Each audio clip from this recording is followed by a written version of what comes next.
Crazy Rich Asians, a movie that tackles the hardships of, well, being a rich Asian.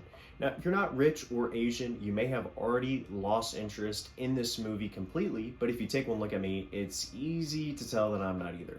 And I got a lot of enjoyment watching this film. Crazy Rich Asians was created in 2018, and in my opinion, that is very obvious, but not in a bad way.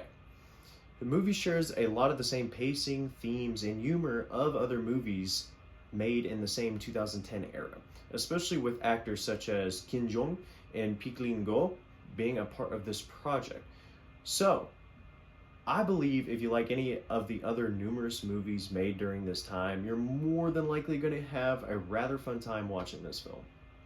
This movie definitely got a lot of laughs out of me, to the point where I wish this was more of a rom-com, and this is definitely due to the excellent delivery of each joke from the actors. And with a star-studded cast, it is no wonder the acting was top-notch.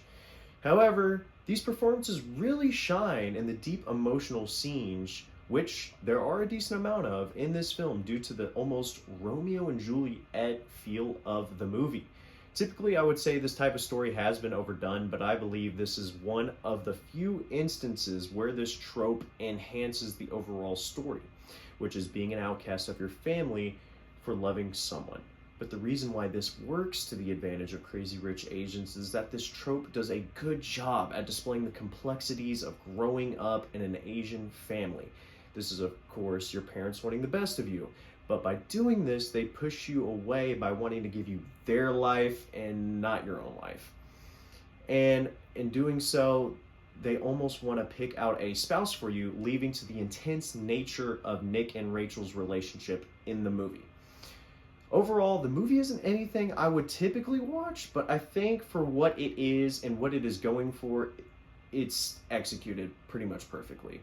It pulls at the heartstrings, but also makes you laugh whilst displaying Chinese and Asian culture. So do yourself a favor and give the movie a watch.